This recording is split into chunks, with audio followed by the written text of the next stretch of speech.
वाले समस्त स्वजन, गुरुजन वृंद, हमारे सम्मानित साथी, माताएं बहनें, आप सबको नीति पाठक का सादर प्रणाम। मैं सर्वप्रथम पार ब्रह्म परमेश्वर से हम प्रार्थना करते हैं कि इस विषम महामारी में इस मानवता की रक्षा हो और ये विषम परिस्थितियां शीघ्र ही समाप्त हों। ईश्वर को वंदन करने के लिए, किसी भी समस्या के समाधान के लिए ईश्वर का वंदन बहुत आवश्यक है। आज के कार्यक्रम में पूर्व निर्धारित विषय मुक्ति का सोपान के विषय पर हम कुछ मंथन करेंगे, कुछ चर्चा करेंगे और अपने परम पिता परमेश्वर का सत नमन करते हुए हम वंदन करेंगे कि विश्व में शांति उत्पन्न हो, मानवता की रक्षा हो। आज का विशेष कार्यक्रम BRD intermediate public school college के हमारे डॉक्टर डीएम सिंह साहब के सौजन्य से आज इस कार्यक्रम को करने का सौभाग्य प्राप्त हुआ। जो स्वयं ही पुलिस विभाग के वरिष्ठ पद पर पदासीन रहते हुए अपने दायित्वों का 100% निर्वहन करते हुए समाज सेवा में लगे हुए हैं। मैं उनको भी साधुवाद देता हूँ। हमारे बीच में, हमारे साथ के सहयोगी इस क्षेत्र में और इस कोरोना की महामारी में समाज सेवा में काफी अग्रणी भूमिका रही है। मैं उनका भी वंदन करता हूँ। बाएं साइड में बैठे हुए श्री दीपक श्रीवास्तव जी, इनका भी में गरीबों की सेवा और समाज सेवा में आपका समय बीत रहा है। आज हमारे साथ में बैठे हैं, हमारे साथ देता हूँ। हमारे अरुण पांडे जी साहब, हमारे दाएं हाथ कार्नर में बैठे हुए हमारे ओम प्रकाश मिश्रा जी, मैं आप लोगों को भी वंदन करता हूँ। आज इस को प्रारंभ करने के पहले सर्वप्रथम हम अपने पार ब्रह्म परमेश्वर का आराधना करेंगे। 2 मिनट मन से हम लोग उनका गान करेंगे, तत्पश्चात इस क्रम को आगे बढ़ेंगे।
Yeah.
चरण विश्वासा, भवनिधि तर नर विनहि प्रयासा। आज का विषय मुक्ति का सोपान। साथियों, पहले समझ लें सोपान क्या होता है, मुक्ति क्या होती है। सोपान का मतलब सीढ़ी और मुक्ति का मतलब मोक्ष। मुक्ति किसे कहते हैं? हमारा मन सांसारिक विषयों से विरक्त होकर के अगर केवल ईश्वर का ध्यान करता है, यानी सांसारिक विषय वासनाओं की तरफ न जाकर के अगर ईश्वर का ही चिंतन करता है, तो समझ लीजिए कि हम सीढ़ी उस ईश्वर को प्राप्त करने के लिए कितनी सीढ़ियां हैं, कितनी सीढ़ियों को हमको चढ़ करके जाना पड़ेगा। गोस्वामी तुलसीदास महाराज जी ने और श्री महर्षि वाल्मीकि जी ने जो रामायण की रचना और रामचरितमानस की रचना की गई, उसमें 7 सोपान दिए गए हैं। साथियों, व्यक्ति के, मनुष्य के जीवन का लक्ष्य आत्मा का परमात्मा से मिलन है, ईश्वर की प्राप्ति है। हम जिस परमात्मा के अंश हैं, हम उस परमात्मा में जब विलीन हो जाएंगे, परमात्मा को प्राप्त कर लेंगे, ईश्वर को प्राप्त कर लेंगे, उनका सानिध्य मिल जाएगा। यही हमारा लक्ष्य है। उस लक्ष्य को प्राप्त करने के लिए कितने सोपान हैं, कितनी सीढ़ियां हैं। अरण्य कांड में राम गीता के नाम से एक संदर्भ मिलता है, जिसको राम गीता कहते हैं। राम गीता का कहां आया है प्रकरण? हमारे प्रभु सूरन दृश्य है। उस जंगल की उस मनोहर छटा में प्रभु श्री राम आनंद मुद्रा में बैठे हैं। उस स्थिति को देख करके लखनलाल जी के अंदर कुछ प्रश्न होता है और अपने बड़े भाई श्री राम से पूछते हैं कि हे प्रभु, मेरे अंदर कुछ प्रश्न पैदा हो रहा है, हमारे मन के अंदर कुछ बात कहने की अभिलाषा हो रही है, मैं चाहता हूं आप उसका समाधान करें। लक्ष्मण जी ने पूछा है, मोक्ष क्या है, मुक्ति क्या है, बंधन क्या है, जीव और ईश्वर में अंतर क्या है? हमारे पार ब्रह्म परमेश्वर प्रभु से लखनलाल जी को प्रभु राम ने कहा है कि हे लखन, मन के सब खेल मन का है, मन ही समस्त दोष कराता है। मन पे नियंत्रण प्राप्त कर लेना ही माया के बंधन में बंध जाना, या माया जिसको नचाती है उसको जीव कहते हैं।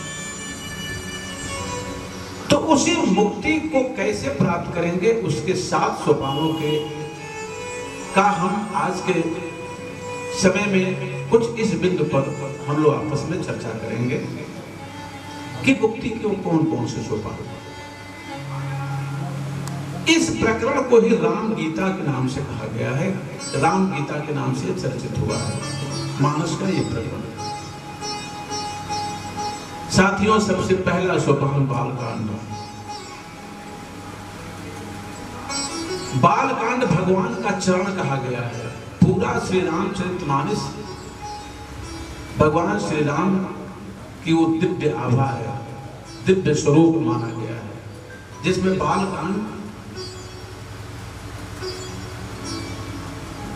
माना गया है कि हमारे प्रभु का चरण है।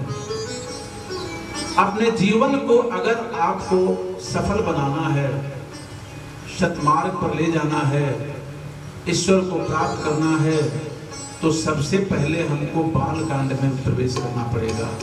बालकांड का मतलब कि अपने मन को बालक के समान बना दीजिए।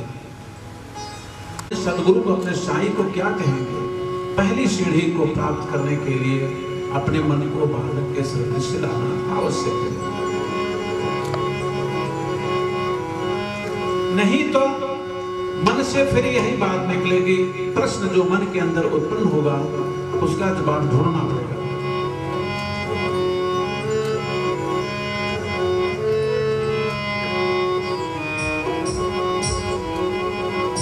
और कैसे सजन घर में हो रामा समझन, कैसे सजन घर में हो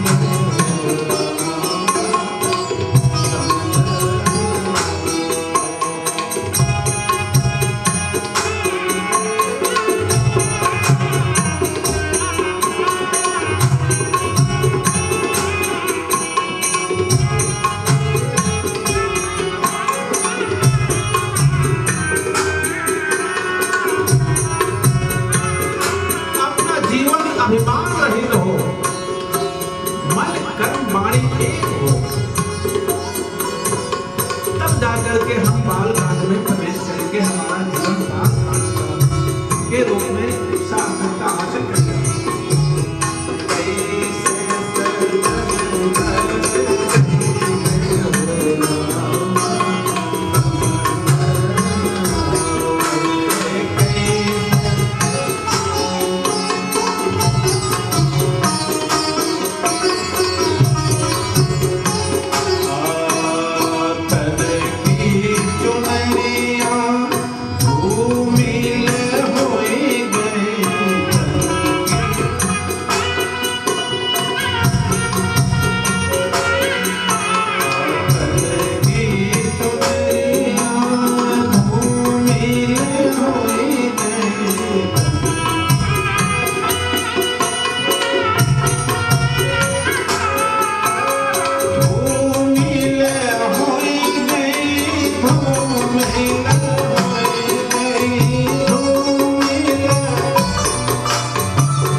रूप से अभिमान रहे, बालक का स्वभाव बना करके अपने जीवन का के पहले सोपान को लांघना पड़ेगा अपने जीवन को सफल बनाने के लिए। साथियों, सबसे पहले हम बाल कांड में प्रवेश करके अपने जीवन को सफल करें। तत्पश्चात द्वितीय कांड आता है अयोध्या कांड। अयोध्या कांड भगवान का कटि पर्यंत है, जहां द्वंद्व ना हो, जहां क्लेश ना हो, जहां किसी प्रकार का संघर्ष ना हो, किसी प्रकार का आपसी द्वंद्व ना हो, आपस में मतांतर ना हो, तब अयोध्या कांड में हमारा जीवन प्रवेश करता है। अपने जीवन को सार्थक बनाने के लिए जो द्वितीय सोपान है अयोध्या कांड है। साथियों, अयोध्या कांड में तब हम अपना चरण रखेंगे जब बाल कांड को हम सार्थक कर लेंगे, बाल कांड को अपने जीवन में उतार लेंगे, तब अयोध्या कांड में हम जाएंगे। देखें, रामचरितमानस में केवल अयोध्या कांड ही एक ऐसा कांड है जिसमें कोई युद्ध नहीं हुआ है। बाल कांड में युद्ध हुआ है, विश्वामित्र जी के साथ जाते हैं प्रभु श्री राम लखनलाल, तमाम राक्षसों से युद्ध होता है। अरण्य कांड में युद्ध हुआ है, सुंदर कांड में हनुमान जी का युद्ध हुआ है राक्षसों से, लंका कांड में युद्ध हुआ है, और उत्तर कांड में युद्ध हुआ है दिग्विजय कि जब राज्याभिषेक हो जाता है और दिग्विजय जब करते हैं, मान दिग्विजय यज्ञ होता है, उस समय जब रथ पे घोड़े छोड़े जाते हैं उस समय भी युद्ध होता है। केवल अयोध्या कांड में ही युद्ध नहीं होता है। हम अपने जीवन को अयोध्या कांड की सोपान उस सीढ़ी पर तब हम प्रवेश करेंगे जब हम बाल कांड को 100% अपने जीवन में उतार लेंगे। अयोध्या कांड में हमको आना पड़ेगा। मुक्ति के मार्ग को सफल करने के लिए अयोध्या कांड का भी प्रवेश करना पड़ेगा। साथियों,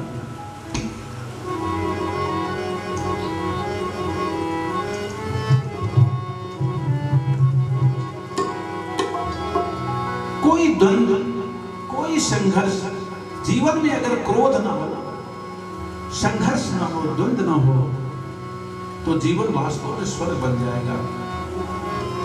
किसी ने कहा है,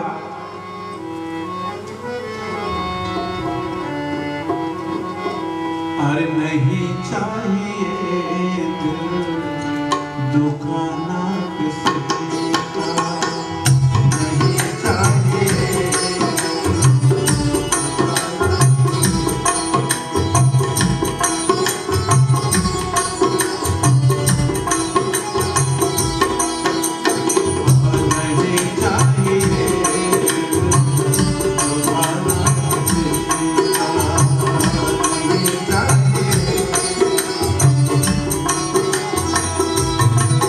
आशा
प्रसन्न है, लक्ष्मण विवेक स्वरूप है, भरत वैराग्य। अयोध्या में जब वैराग और सद्विचार दूर चला गया तो कैकेयी के मन में सद्विचार नहीं आया, इसलिए कि सद्विचार दूर चला गया था, अपने ननिहाल चले गए थे, भरत जी भी चले गए थे, लखनलाल जी भी चले गए थे। तो जहां विवेक की क्षति होती है, जहां विवेक नहीं रहता है, सद्विचार नहीं रहता है, तो राम का 14 वर्ष का वनवास हो जाता है। अयोध्या से राम दूर चले गए। तो मन में विषमता मत रखिए। जब विषमता पैदा हो जाती है तो शक्ति और विवेक और सर्वगुण संपन्न प्रभु राम हमसे दूर चले जाते हैं। विषमता, द्वंद्व, क्रोध सकल व्याधियों का मूल है, काम सकल व्याधियों का मूल है। वाणी पे नियंत्रण नहीं करने का फल ही रहा कि दो विषम युद्ध हुए। राम रावण का युद्ध भी उसी रूप में होता है और महाभारत का युद्ध भी उसी रूप में होता है। क्रोध क्या से क्या नहीं करा देती है साथियों। तो हमको अयोध्या, अपने शरीर को अयोध्या बनाना पड़ेगा, द्वंद्व रहित, संघर्ष रहित, क्रोध रहित।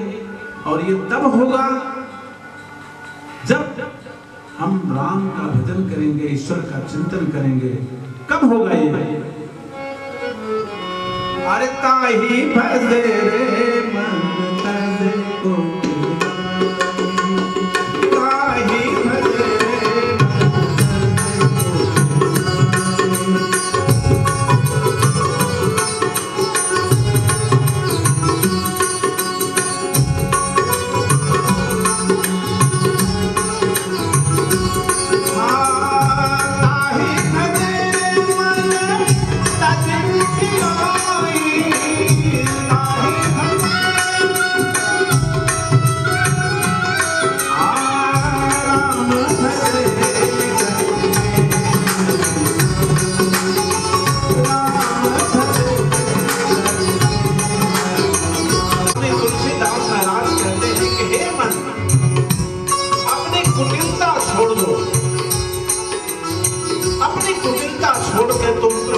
याद करो। किसका उद्धार नहीं हुआ, गद का नहीं हुआ, जामिल का नहीं हुआ, पत्थर का नहीं हुआ। जब पत्थर और पशु तर गए तो हे मन, हम तो मनुष्य हैं, काहे भजे रे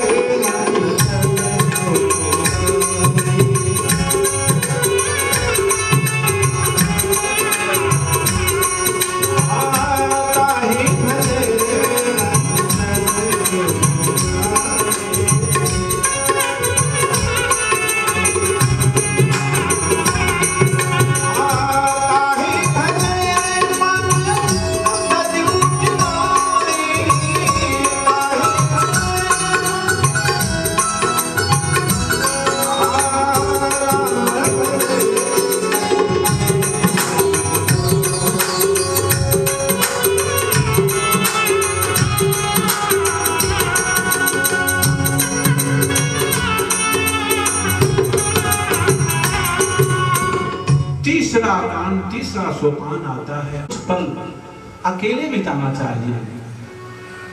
एकांत का मतलब होता है कि एक ईश्वर में अपने मन को समाहित कर देना, उसको एकांत कहते हैं। कभी एकांत में बैठ के देखिए। परिवार में काम के बीजाणु पलते हैं, गृहस्थ आश्रम में परिवार के काम के बीजाणु पलते रहते हैं। कुछ दिन तीर्थों में, जंगलों में, एकांत जगह पर स्वाध्याय और ईश्वर का भजन, तप करने का प्राविधान दिया गया है। पहले के समय में पहले लोग तप करते थे, तब राज्य करते थे। हमारे प्रभु श्री राम 14 वर्ष का वनवास प्राप्त करके तब जाकर के अयोध्या के राजा बने हैं और राम राज्य की स्थापना किए हैं। पहले तप यौवन काल में होता था, वृद्धावस्था में, चौथेपन में निर्वसन आदमी क्या करेगा? जब हमारे शरीर के हर अंग शिथिल हो जाएंगे तो हम निर्वसन करके तब कहां कर पाएंगे? तो अपने जीवन में कुछ समय निर्वसन के रूप में बिताना चाहिए। अकेले स्वाध्याय कीजिए कुछ दिन, 1 महीना, 2 महीना, 3 महीना, कुछ एकांत में जाकर के प्रभु का स्मरण कीजिए, अपने शरीर को तपाइए, उस ब्रह्म की याद कीजिए। ये हमारा अरण्य कांड है। अरण्य कांड में प्रभु श्री राम को मोह और भक्ति दोनों से मुलाकात होती है। शूर्पणखा मिलती है, मोह और काम का स्वरूप है, और मां शबरी मिलती है और भक्ति का स्वरूप है। भगवान राम ने मोह और काम दोनों का परित्याग कर दिया, उसके तरफ दृष्टि नहीं डाली। अब मां शबरी को उन्होंने अपनाया, मां शबरी को दर्शन दिया और नवधा भक्ति का उन्होंने उपदेश दे दिया है। हम अरण्य कांड में जब प्रवेश करेंगे तो संतों से मुलाकात होगा। हमारे प्रभु श्री राम को जितने ऋषि महात्माओं से मुलाकात हुई है सब अरण्य कांड में हुई है। तो अपने जीवन को हम अरण्य कांड रूपी सोपान को सार्थक बनाने के लिए उसमें भी प्रवेश करना चाहिए। तभी हमारी दिव्यता है, तभी हम अपने लक्ष्य को प्राप्त कर पाएंगे।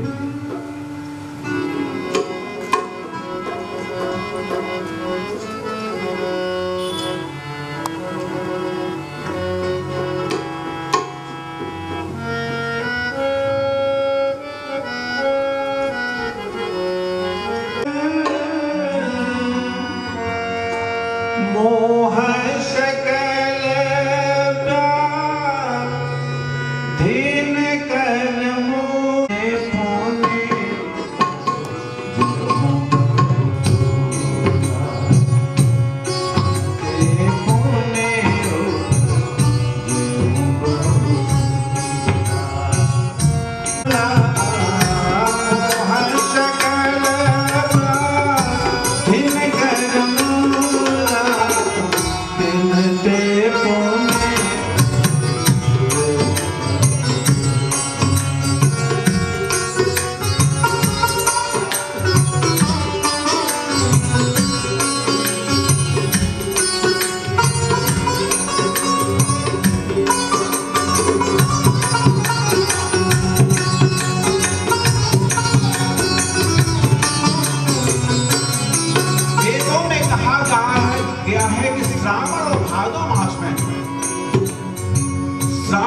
भादो मास में 2 माह किसी तीर्थ के किनारे, किसी नदी के किनारे विष्णु सहस्रनाम पाठ अगर व्यक्ति जा करके करे और 1200 बार करे, 1200 बार, तो उसको विष्णु यज्ञ की लाभ प्राप्त होता है। श्रावण और भाद्र मास, एक बार ब्रह्मचर्य की क्षति होने पर 45 दिन तक दोष हो जाता है, दोष उत्पन्न होता है।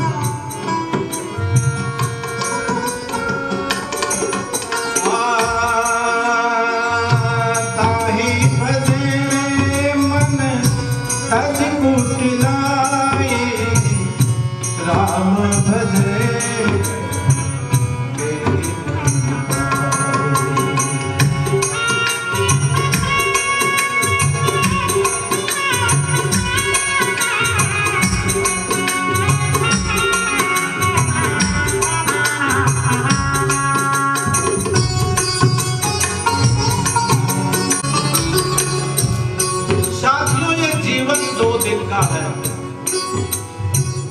ये मत सोच लीजिए कि हम अस्थायी रूप से यहाँ आए हैं।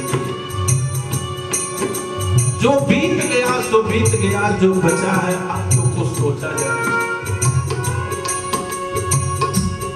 अपने जीवन में क्या किया हमने, इसके लिए परीक्षा कर लिया जाएगा। उसमें देखा जाए कि हम उत्तीर्ण हुए कि अवतीर्ण हुए।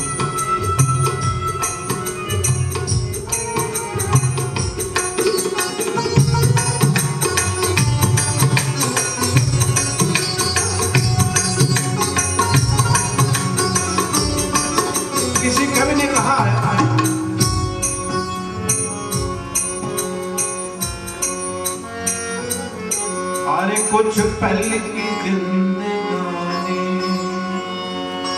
कुछ पल की जिंदगानी, एक रोज सबको जाना, कुछ पल की जिंदगानी, एक रोज सबको जाना, कुछ पल की जिंदगानी।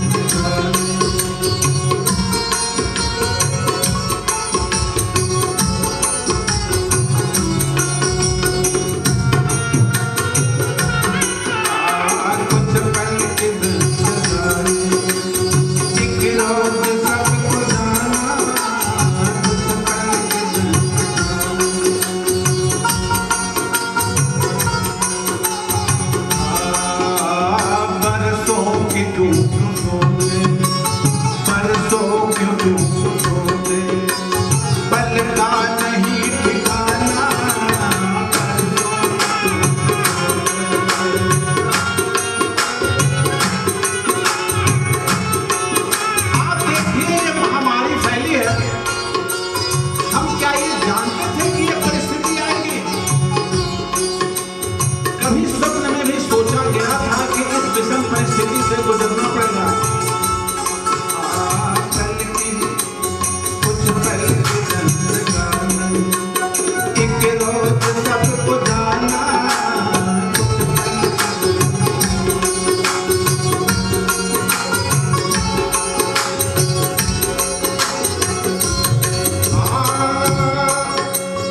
आएगी वो घड़ी जब कोई न साथ होगा, आएगी वो घड़ी जब, आएगी वो घड़ी जब कोई न साथ होगा, आएगी वो घड़ी जब, कर्मों का तेरे सारे, कर्मों का तेरे सारे हो सारे, एक हिसाब होगा, कर्मों का तेरे सारे,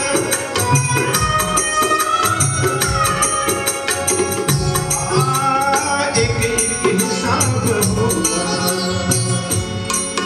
अरे काया न साथ होगी, काया न साथ होगी, ये बात ना भुलाना, काया न साथ होगी, ये बात ना भुलाना, कुछ पल की जिंदगानी, एक रोज सबको जाना।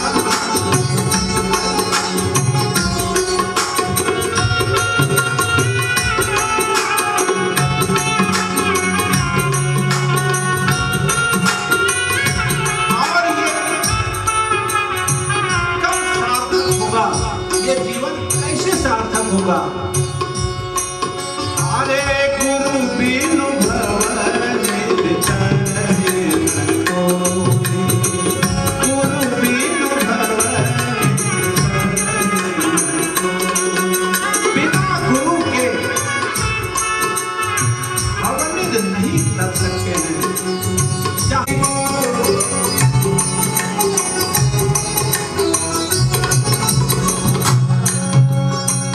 जो बेटा तेरा जो बेटा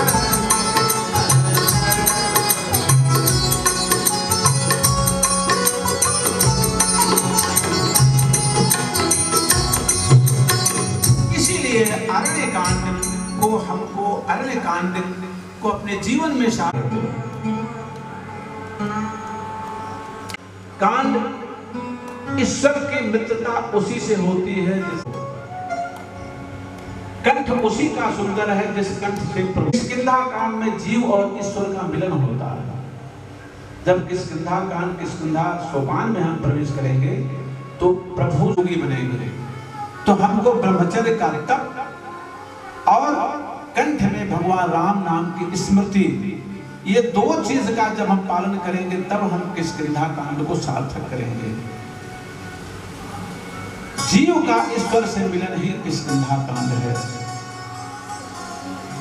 हम किष्किंधा कांड में तब तक नहीं प्रवेश करेंगे जब तक हम बाल कांड, अयोध्या कांड और अरण्य कांड की सीढ़ियों को नहीं लांघ पाएंगे। हमको देखना पड़ेगा कि क्या हम किस सोपान को प्राप्त किए, किस सोपान को हमने पार कर लिया।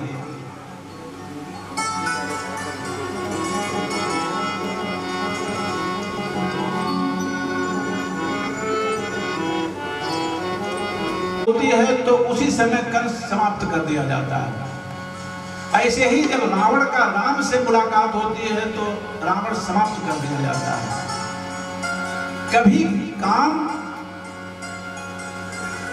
और राम एक जगह नहीं मिलेंगे। जब राम आएंगे तो काम समाप्त हो जाएगा। जहाँ राम तह काम नहीं, जहाँ काम नहीं राम, तुलसी कबहु बिरहि सकहि रवि रजनी प्रधान। अंधकार और सूर्य एक स्थान पर रह पाया है कभी? जब सूर्य का उदय होता है तो अंधकार चला जाता है। तो अपने जीवन में राम का प्रवेश कराइए, अपने जीवन से काम को भगाइए। किष्किंधा कांड में प्रवेश करने के लिए अपने कंठ में प्रभु श्री राम का स्मरण करके कंठ को सुंदर बनाना पड़ेगा और ब्रह्मचर्य रूपी श्री हनुमान जी का सहायता होना।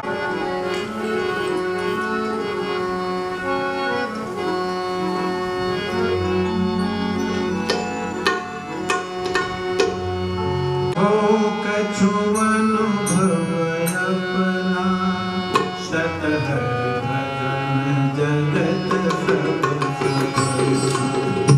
उमा कहो कछु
जहां से श्री हनुमत चरित्र का प्रारंभ होता है।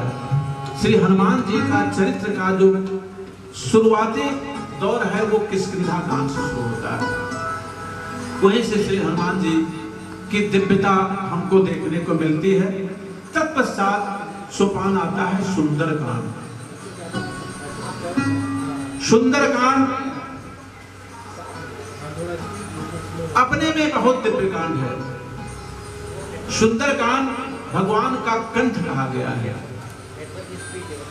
अपने जीवन को सुंदर बनाने के लिए आपको पराभक्ति का दर्शन, पराभक्ति का आशीर्वाद लेना आवश्यक है। और पराभक्ति का आशीर्वाद तब मिलता है जब हम जीवन के भवसागर को लांघते हैं, सुरसा नाम की तृष्णा पर विजय प्राप्त करते हैं। जब हृदय में राम हो, कंठ में राम हो और राम काज हो, कोई भी कार्य करें तो हम राम काज मान के करें, तब जाकर के पराभक्ति का दर्शन होता है।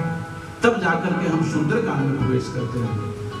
तो मुक्ति के साधन का ये जो दिव्य स्टेज है सुंदरकांड, वो अपने में अद्वितीय साथी।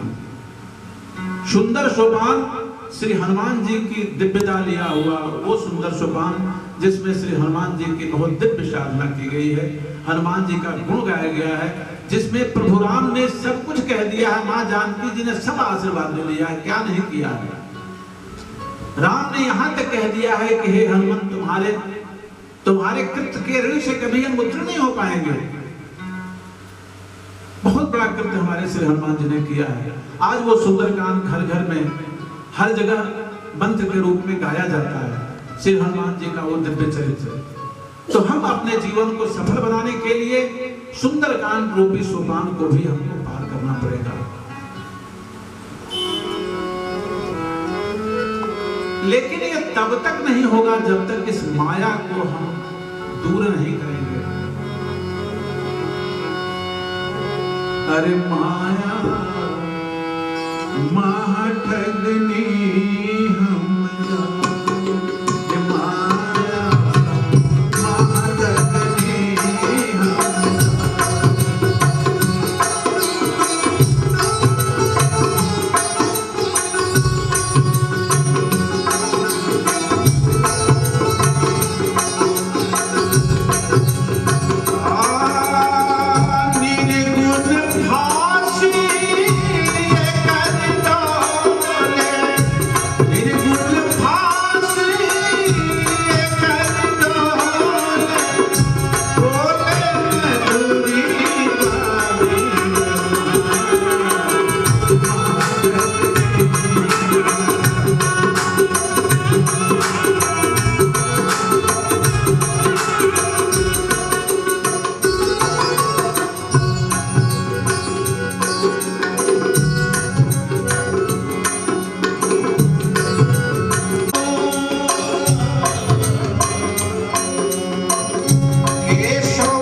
और जब मोह नाश हो जाता है तब मुक्ति मिल जाती है। अगर मुक्ति आपको चाहिए तो वासना और काम का नाश करना पड़ेगा। ये जब नाश होगा तो काम नाश हो जाएगा, मोह नाश हो जाएगा। जब मोह नाश हो जाएगा फिर जान लीजिए जीव मुक्त हो जाता है। और एक चीज बता दूं आपसे, जो अपने जीवन काल में मुक्ति जिसको नहीं मिली, मृत्यु के बाद मुक्ति नहीं मिलने वाली है, ये बिल्कुल वेदों ने कहा है। अगर जीवन रहते आप मुक्त नहीं हुए तो इस प्राण के निकल जाने के बाद जीव मुक्त नहीं हो पाएगा। इसीलिए अब भी हमको अपने मन को कहना पड़ेगा कि हे मन, हे कुटिल मन, अब तो चेत।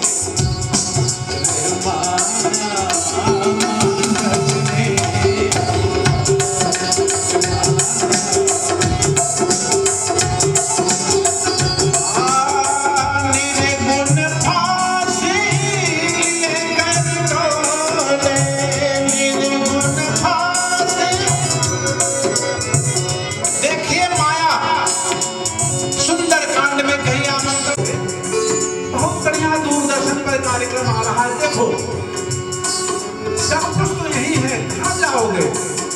सुख तो यहाँ है, एयर कंडीशन में बैठो, बढ़िया संगीत सुनो, ये माया है, मत जाओ। तो अगर माया खत्म हो गई तो जान लीजिए आप मुक्त हो गए।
यानी भगवान राम का नाम, हृदय में भगवान की मूर्ति, भगवान का स्वरूप, और राम काज जो हम कार्य करें वो जान के करें कि हम ब्रह्म का कार्य कर रहे हैं।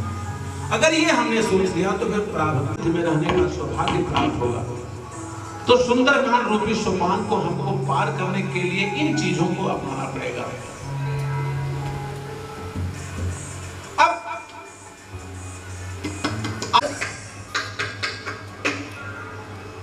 लंका कांड, काम क्रोध लोभ मद मोह रूपी राक्षसों का संहार करना पड़ेगा। जब तो लंका कांड रूपी सोपान को भी हमको पार करना है। श्री ज्ञान और वैराग्य, ये प्रभु के 6 गुण हैं। उन 6 गुणों की दिव्यता तब हमको देखने को मिलेगी जब हम लंका कांड में तमाम विषय वासनाओं रूपी राक्षस से, तमाम शरीर के अंदर या सांसारिक मोह माया रूपी काम क्रोध लोभ मद मोह मत्सर को हम समाप्त कर दे, अहंकार को समाप्त कर दे। अहंकार एक अकेला ऐसा दुश्मन है जो कि परिवार को समाप्त कर देता है। कुंभकर्ण जब जाता है राम से लड़ने तो रावण ने कहा कि भैया कहां जा रहे हो, पूरी सेना तुम्हारे साथ जाएगी। कुंभकर्ण ने कहा कि नहीं भैया, मुझे किसी सेना की आवश्यकता नहीं, मैं तो अकेला काफी हूं। ये अहंकार है। मन के अंदर अहंकार नहीं होना चाहिए। साथियों, हम पूजा बहुत बढ़िया करते हैं, हम साधना बहुत बढ़िया करते हैं, हम पाठ बहुत बढ़िया करते हैं, हम बहुत सुंदर हैं, ये सब अहंकार है। अहंकार अनेक दोषों की जननी है। तो इस अहंकार रूपी राक्षस का वध करना पड़ेगा, तभी हम मुक्ति का वो सोपान प्राप्त करेंगे।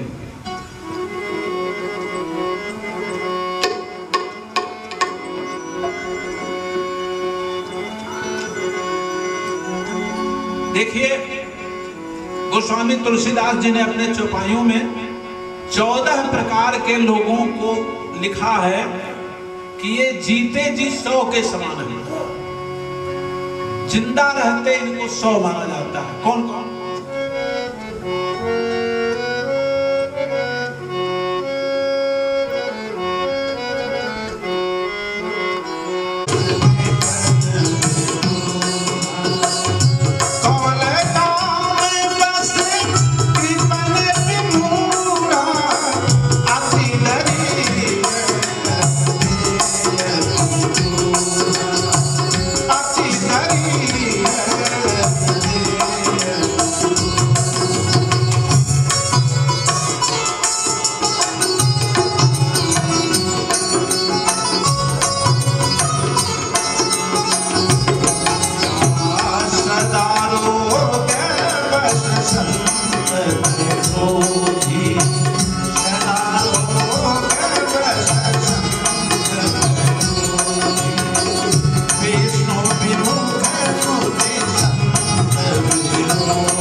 कामी, कंजूस, अत्यंत मूढ़, अति दरिद्र, बदनाम, बहुत बूढ़ा, नित्य रोगी, निरंतर क्रोधी, विष्णु विमुख, वेद और शब्द विरोधी, अपना ही शरीर पोषण करने वाला, पराई निंदा करने वाला और पापी, ये सब जीते जी सौ के समान। ये गोस्वामी तुलसीदास जी ने 14 प्रकार के लोगों को कहा है कि ये जिंदा रहते हुए भी ये सौ के समान है।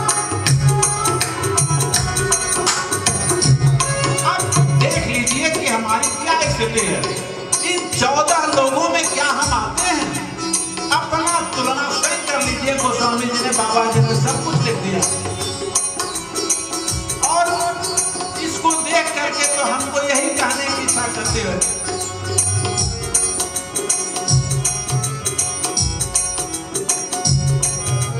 अरे मोरा हीरा हेरा गए मोरा हीरा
इंटरमीडिएट पब्लिक कॉलेज के डायरेक्टर साहब, जिनके सौजन्य से आज का सत्संग, आज कुछ कहने का सौभाग्य प्राप्त हो रहा है। डिस्टेंस बनाते हुए हमारे इस मंच पर आने का कष्ट करें डॉक्टर डी एन सिंह साहब।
सोपान का वो अद्वितीय सोपान, समस्त राक्षसों का नाश करना पड़ेगा साथियों, तब हम उस मुक्ति के सीढ़ी को पार कर पाएंगे।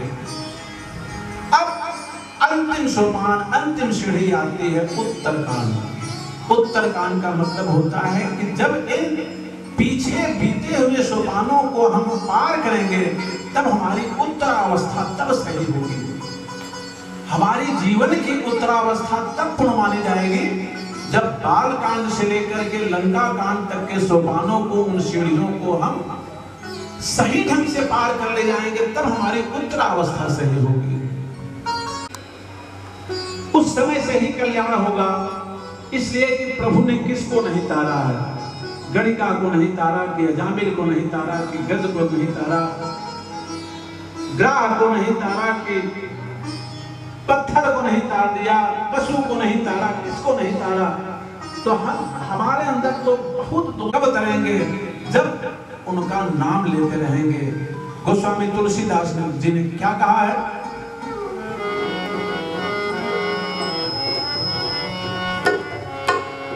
ताहि भजे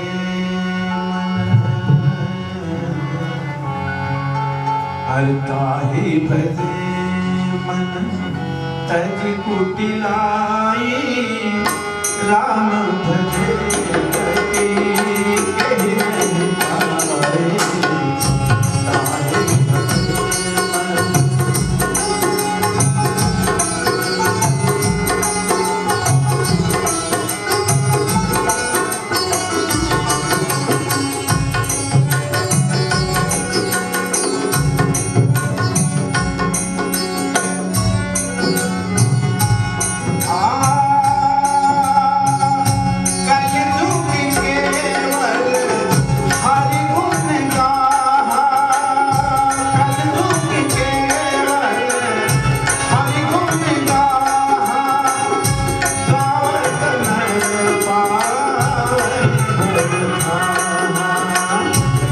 भजे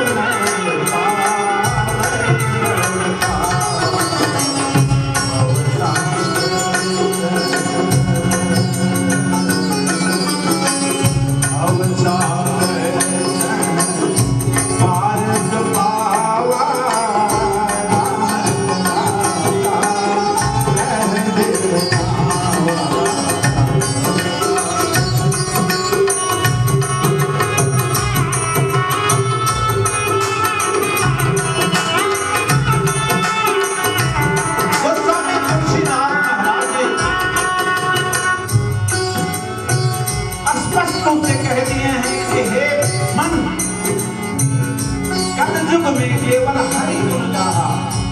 गावत नर, पढ़ने के लिए नहीं कहा है, गाने के लिए कहा है।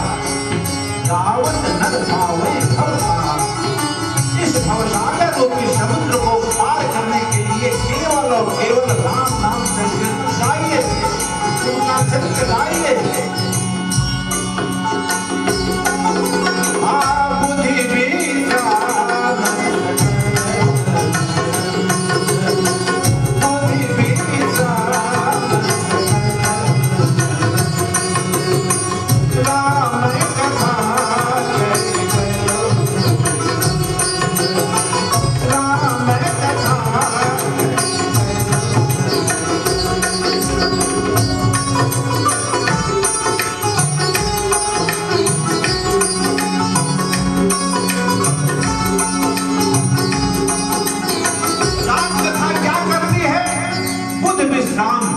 बुद्धि जनों को विश्राम देती है।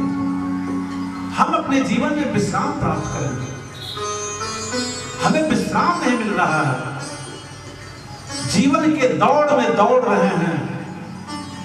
कब विश्राम मिलेगा, शांति कब मिलेगी? जब इन सीढ़ियों को हम प्राप्त करेंगे। तो राम कथा बुद्ध विश्राम देती है, बुद्ध जनों को विश्राम देती है। सकल जन रंजन, सकल जन समूहों को रंजन उत्पन्न करती है, प्रसन्न करती है। बुद्ध विश्राम सकल जन रंजन, राम कथा कल कलुष विंजन, कलयुग के कलुष को समाप्त कर देती है, जीवन के कलुष को समाप्त कर देती है। अरे बुद्धि विश्राम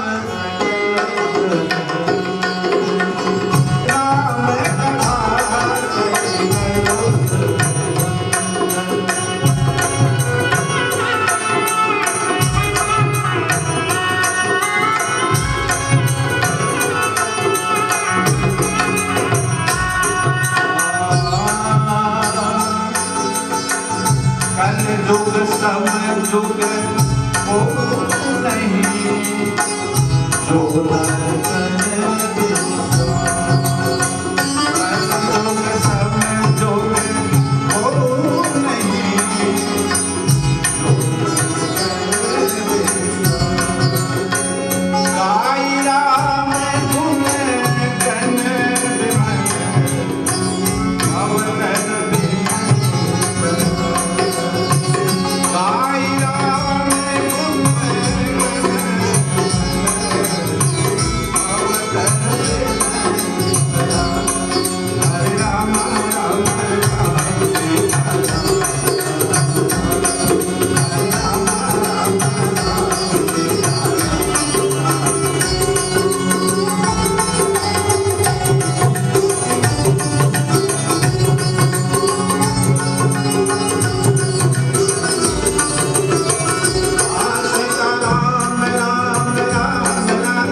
प्रभु राम का आश्रम तब स्थापित होगा जब इन सातों सोपानों को साथियों को हम प्राप्त करेंगे, तभी मुक्ति मिलेगी।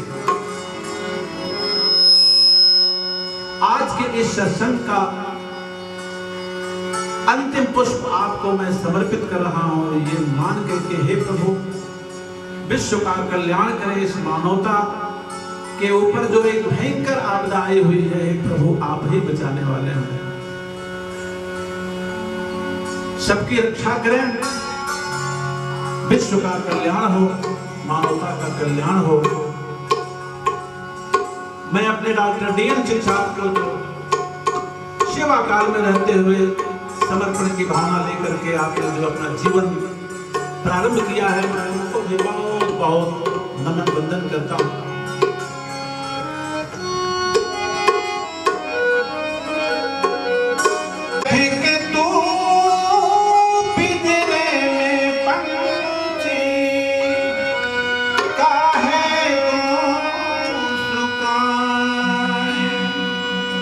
हम सब हैं इस जग के, तू ये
सबसे जुटने का सौभाग्य प्राप्त हुआ और मुक्ति के सोपान के उन 7 सीढ़ियों, उन 7 पायदानों के बारे में कुछ आप मुझसे कहने का सौभाग्य प्राप्त हुआ। ये सब ईश्वर की इच्छा कहेंगे, हरि इच्छा कहेंगे, श्री हनुमान जी की कृपा कहेंगे।